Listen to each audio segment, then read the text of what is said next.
Assalamualaikum warahmatullahi wabarakatuh. Halo semua, perkenalkan nama aku Indah Nabila Fahri Syifa. Di sini aku bersama kedua rekanku yang bernama Renita Aphesia Putri dan Lesvida Alfiani akan membawakan materi mengenai titrasi nitrimetri. Nah, daripada penasaran, mari kita ke videonya. Sebelum lebih lanjut kita membahas mengenai percobaan nitrimetri, ada baiknya kita mengetahui terlebih dahulu apa itu nitrimetri. Nah, nitrimetri adalah metode titrasi yang menggunakan natrium nitrit sebagai pentiter dalam suasana asam. Nah, pada suasana asam, natrium nitrit berubah menjadi asam nitrit yang bereaksi dengan sampel yang dititrasi membentuk garam diazonium. Nah, zat dapat dititrasi dengan metode nitrimetri adalah zat yang mengandung gugus asam aromatis primer atau zat lain yang dapat dihidrolisis atau direduksi menjadi amina aromatis primer. Nah, kalian ingin mengetahui lebih lanjut mengenai titrasi nitrimetri akan dijelaskan oleh kedua rekan saya. Check it out. Sebelum lebih lanjut kita membahas mengenai percobaan nitrimetri, ada baiknya kita mengetahui terlebih dahulu apa itu nitrimetri. Nah, nitrimetri adalah metode titrasi yang menggunakan natrium nitrit sebagai pentiter dalam suasana asam. Nah, pada suasana asam, natrium nitrit berubah menjadi asam nitrit yang bereaksi dengan sampel yang dititrasi membentuk garam diazonium. Nah, zat dapat dititrasi dengan metode nitrimetri adalah zat yang mengandung gugus asam aromatis primer atau zat lain yang dapat dihidrolisis atau direduksi menjadi amina aromatis primer. Nah, kalian ingin mengetahui lebih lanjut mengenai titrasi nitrimetri akan dijelaskan oleh kedua rekan saya. Check it out. Cara kerja yang pertama pada titrasi nitrimetri yaitu pembuatan larutan standar sekunder yang berupa larutan natrium nitrit 0,05 m. Pertama-tama ditimbang sebanyak 3,45 gram natrium nitrit, kemudian dilarutkan dengan sedikit aquades. Selanjutnya dicukupkan volume sampai 1 liter aquades, lalu dikocok homogen. Yang kedua, pembuatan larutan standar primer, yaitu larutan asam sulfaniat 0,1 N. Ditimbang sebanyak 1 gram asam sulfaniat, kemudian dilarutkan dengan aquades. Selanjutnya dicukupkan volumenya sampai 1000 ml, lalu dikocok homogen. Yang ketiga, pembuatan indikator. Yang pertama, pembuatan indikator luar atau pasta kalium iodida dengan amilum. Dilarutkan sebanyak 0,75 gram kalium iodida di dalam 5 ml aquades, kemudian ditambahkan sedikit-sedikit sambil diaduk suspens 5 gram amilum dalam 30 ml aquades. Kemudian dididihkan selama 5 menit.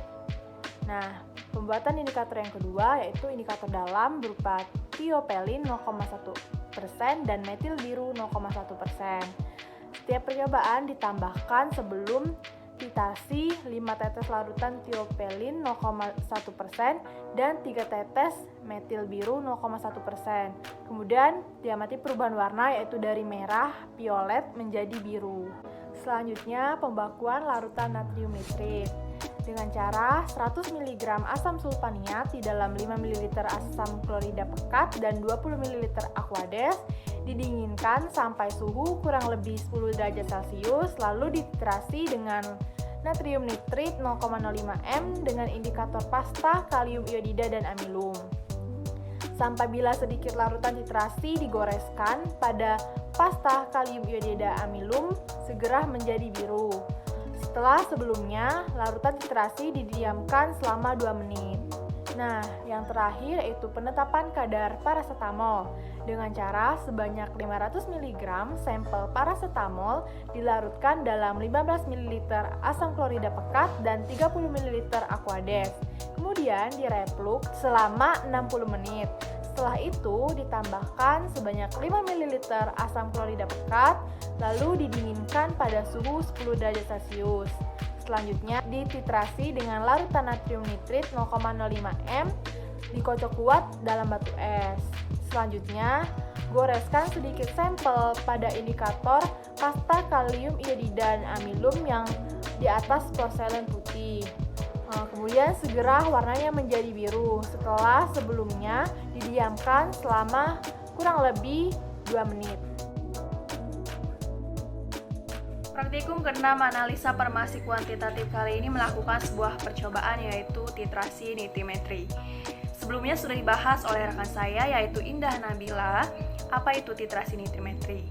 Di sini saya akan menambahkan sedikit penjelasan titrasi nitrimetri.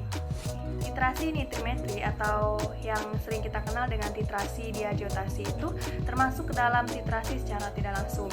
Kenapa?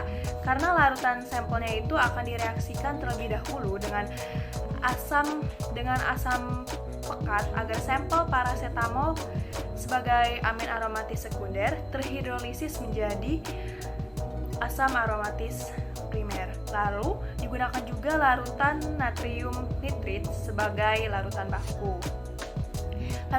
Larutan natrium nitrit ini digunakan sebagai pentiter dengan suasana asam. Kenapa dalam suasana asam? Karena akan membuat si natrium nitrit ini diubah menjadi HNO2 atau asam nitrit. Nah, asam nitrit inilah yang nantinya akan bereaksi dengan sampel membentuk garam diazonium. Titik ekuivalen atau titik akhir titrasi nitrimetri ini ditunjukkan oleh adanya perubahan warna dari pasta kanji iodida atau KI yang dipergunakan sebagai indikator luar. Penetapan dari titik akhir titrasi ini pun dapat ditunjukkan dengan menggunakan indikator dalam dengan indikator campuran dua indikator lainnya berupa tropeolin dan metilen biru. Dilihat dari struktur kimianya, parasetamol memiliki amin aromatis primer tersubstitusi, sehingga jika akan ditetapkan kadarnya menggunakan metode titrasi nitrimetri, perlu adanya hidrolisis agar menjadi amin aromatis primer. Tidak lupa, natrium nitrit atau NaNO2 sebagai pentiter harus dilakukan pembakuan terlebih dahulu dengan asam sulfanilat, karena larutan natrium nitrit ini termasuk larutan baku sekunder yang konsentrasinya mudah berubah-ubah. Penetesan natrium nitrit dan buret pada titrasi nitrimetri tidak boleh terlalu cepat karena pembentukan garam diazonium itu membutuhkan waktu yang lama. Nah, jika penetesan dilakukan terlalu cepat, maka HNO2 belum bereaksi dengan sampel begitu diteteskan dengan indikator luar. Nantinya akan menimbulkan warna biru secara langsung dan hasilnya menjadi tidak akurat. Nah, makanya harus hati-hati karena titik akhir palsu juga sering terjadi. Itu disebabkan oleh oksidasi dari udara atau garam diazonium yang bereaksi dengan KI. Oke guys, jadi segitu aja pembahasan dari titrasi nitrimetri kali ini.